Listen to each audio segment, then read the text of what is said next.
J'ai eu la chance d'avoir Nabila Chahib, étudiante au doctorat en traductologie, parmi mes enseignantes en traduction lors de ma première session. J'ai été impressionnée par sa capacité à nous transmettre son enthousiasme et son amour pour ce domaine. Elle s'implique autant auprès de ses élèves qu'à ses collègues. J'ai l'immense honneur de l'avoir comme invitée aujourd'hui pour parler de la traductologie. Alors dites-moi, Nabila. Qu'est-ce qu'il faut pour être traducteur? Faut être visible, faut faire beaucoup de contenu euh, sur Internet, puis faut avoir un grand réseautage. Absolument, oui, oui, oui, oui. Il faut connaître le maximum de personnes et tout, et cogner à toutes les portes et dire à tout le monde, c'est-à-dire même au dépanneur du coin, que vous êtes traducteur, vous êtes traductrice. C'est ça, c'est se faire connaître, c'est se rendre visible. C'est-à-dire qu'à un certain moment, jusqu'à maintenant, on a toujours décrit le traducteur comme celui qui travaille dans l'ombre. Ben non, dans tous les sens du terme, il faut le sortir de l'ombre, le traducteur. Que ça soit en vrai, c'est-à-dire physiquement, il va aller vers les gens pour leur dire, pour se présenter qu'il est traducteur ou qu'elle est traductrice. Et même dans sa traduction, il faut qu'on voit sa trace. C'est tout ça, ça a un rapport avec la traductologie et le fait de rendre visible le traducteur et son agentivité, ce qu'on appelle en anglais son agency. C'est-à-dire qu'il est là, il est là et il le montre tout simplement. Et il se montre aussi. Parce qu'il y a beaucoup de concurrence dans le domaine de la traduction. C'est clair, mais même s'il y a beaucoup de concurrence, il y a tout le temps de la traduction. Il y a toujours de la traduction et la traduction est partout, partout, partout. Tu peux le voir de toi-même, hein. C'est-à-dire que ça soit dans les banques, que ça soit dans les hôpitaux, c'est partout, partout, partout, on a besoin de traducteurs. Le chiffre de traduction qui se fait dans le monde est juste incalculable, c'est juste incommensurable. On n'arrive pas vraiment à le calculer tellement ça se fait, tellement il y a de la traduction. Donc on a toujours besoin et on aura toujours besoin de traducteurs et de traductrices. L'intelligence artificielle, la traduction assistée par ordinateur, même si ça aide énormément, c'est un gain de temps énorme, mais on a toujours besoin de la touche humaine et on a toujours besoin du traducteur et de la traductrice. La traduction existe et la traduction existera toujours. C'est quoi la traductologie? Ah oui, ah bah ça c'est une bonne question. Donc, c'est né en 1972, donc elle va bientôt faire 50 ans hein, quand même. Hein. Ouais. Mais ça reste quand même une discipline assez jeune. Elle est récente, quoi qu'il en soit. C'est en 1972 que James Holmes, c'est-à-dire que c'est à lui que revient le mérite de poser les jalons de cette discipline, la traductologie. Donc c'est à l'issue de la conférence qu'il a tenue à Copenhague en 1972, il a écrit un article qui s'appelle The Name and Nature of Translation Studies. Donc c'est là où il parlait vraiment de Translation Studies, qui est traduit en français par traductologie. Donc c'est à ce moment-là que la discipline de la traductologie est née. Elle a un petit peu pris son envol et elle a pris son indépendance, son autonomie, parce que la traductologie, au départ, elle a toujours été très liée à la linguistique. On appréhendait la traduction seulement du point de vue linguistique et on théorisait la traduction seulement sur les points qui concernent la fidélité au texte. Donc, on approchait la traduction de façon prescriptive, c'est-à-dire qu'on donnait au traducteur les clés de faire une bonne traduction, c'est-à-dire que comment que tu dois traduire. On évaluait, on jugeait les traductions. Cette traduction est bonne, cette traduction n'est pas bonne. On réduisait un petit peu la traduction à la question de la fidélité au sens ou bien au mot. Donc, certains préconisaient la fidélité au sens, comme par exemple Saint Jérôme et Cicéron, mais concernant les Saintes Écritures, il fallait rester quand même très fidèle aux mots parce que les mots sont quand même assez importants dans les Écritures saintes. Donc, c'était vraiment de façon prescriptive. Comment doit-on traduire? C'est ça, c'est vraiment comment doit-on traduire? C'était ça. La traductologie est venue pour faire une révolution copernicienne, c'est-à-dire qu'il y a un changement de paradigme. On ne voit plus la traduction comme une simple question de fidélité au mot ou au sens, mais on se demande, on se pose la question, on se dit pourquoi le traducteur traduit-il ainsi? On n'interroge pas seulement le texte, mais on interroge aussi le contexte, d'accord? Parce on part du principe que le texte n'existe pas. Il y a un contexte qui fait que le traducteur traduit de cette façon-là et non pas d'une autre manière. C'est-à-dire que je donne un même texte, je donne à 10 traducteurs. En fin de compte, j'aurai 10 versions différentes le traductologue ne va pas juger de la qualité de la traduction, il n'évalue pas la traduction, il ne va pas se dire est-ce qu'elle est bonne ou pas. Maintenant, le traductologue se demande pourquoi toi tu traduis comme ça et un autre traducteur ne traduit pas de la même manière que toi. Parce que tout simplement, on suppose que le traducteur a un parcours, a un vécu, a une formation qui fait que tu traduis différemment d'un autre traducteur. Donc, on essaye de s'intéresser au traducteur lui-même, pas uniquement au texte. The Name and Nature of Translation Studies. Donc, c'est un peu la déclaration d'indépendance de la traductologie en tant que discipline autonome, même si, quoi qu'il en soit, elle est récente, c'est en 1972, donc ça va bientôt faire 50 ans. Mais il reste que quand même, il reste beaucoup à faire, même s'il y a eu beaucoup d'avancées dans la discipline. Mais on voit qu'il y a elle prend beaucoup, mais elle ne donne pas assez. C'est-à-dire qu'elle puise beaucoup de la linguistique, parce que c'est grâce à la linguistique qu'on peut faire un travail linguistique, en comparaison linguistique et tout textuel. On peut travailler sur le texte.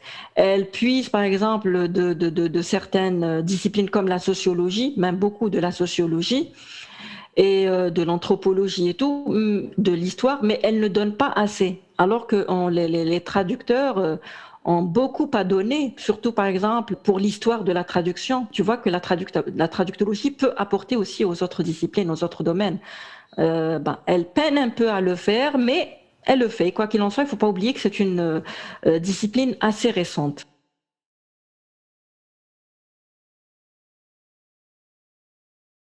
Si par exemple je parle des traductions féministes, pourquoi les féministes traduisent-elles comme ça? Parce que tout simplement, il y a un agenda derrière, donc il y a des objectifs idéologiques. La même chose pour les traductions qui se sont faites dans un contexte colonial.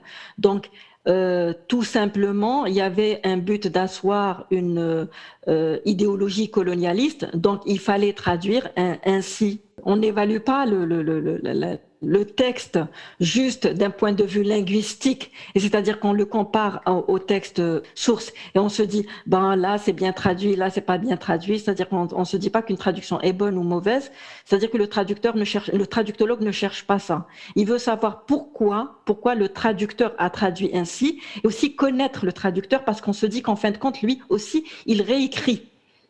Il ne fait pas que transposer un texte d'une langue à une autre, il réécrit le texte.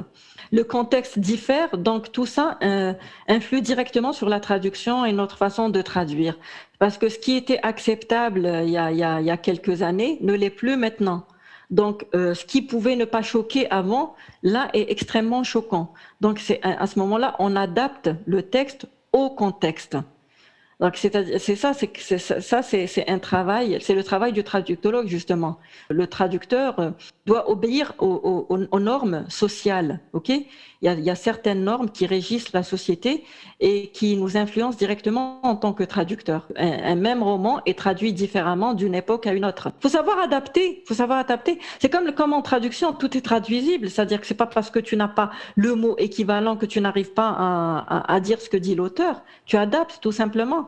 Donc là, à ce moment-là, c'est la même chose. C'est-à-dire que si tu trouves que la phrase est un peu discriminante, donc tout simplement, essaye de la changer de façon à contourner ce problème et de façon à inclure tout le monde.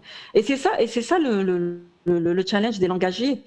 C'est ça le vrai challenge des langagiers. Et là, le fait que tu penses ça et le fait que tu vois ça, que tu spots ce genre d'erreur, c'est aussi dû à ta trajectoire. Parce que là, tu es en traduction et tout, donc tu remarques. Tu remarques peut-être qu'il y a quelque temps, tu remarquais pas ça.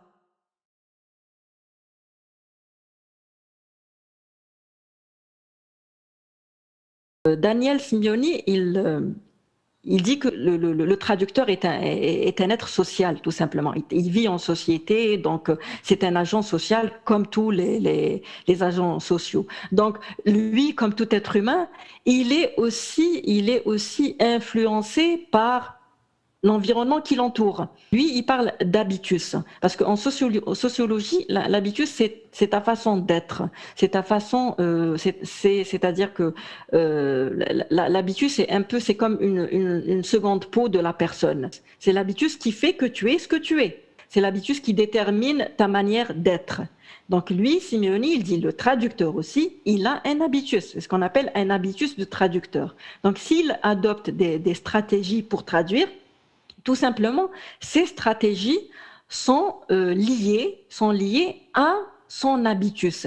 C'est parce qu'il a fait un parcours. On s'intéresse au traducteur. On se dit que le traducteur n'est pas neutre. C'est plus le traducteur neutre qui doit être fidèle au texte, qui doit se cacher derrière l'auteur. Non, non, non. Le traducteur n'est pas neutre. Le traducteur est présent et il exerce son agentivité, pouvoir d'agir. OK ?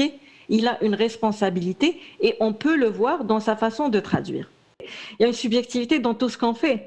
Donc c'est vraiment, c'est pas très intéressant de réduire la traduction aux simples questions de fidélité au sens, ou fidélité au mot. Il y a tellement de choses qui entourent le traducteur dans son exercice de la traduction. Et tout ça, il faut prendre en compte tout ça. Vous aviez parlé des textes que vous aimiez pas trop traduire parce que ça allait à l'encontre de vos idées. Bah oui, là aussi, tout dépend. On parle d'agentivité. Là aussi, le traducteur peut exercer son pouvoir d'agir. Parce que déjà, le fait de ne pas accepter de traduire est déjà un acte militant. C'est ça, c'est le fait de refuser de traduire tel ou tel texte, c'est de se positionner. Tu te positionnes. Le traducteur n'est jamais neutre. Il ne peut pas être. Il est subjectif. Il est subjectif, ne serait-ce que par le choix du texte qu'il choisit. C'est déjà, il exerce son agentivité, sa subjectivité. Donc, on ne peut pas parler de traduction neutre.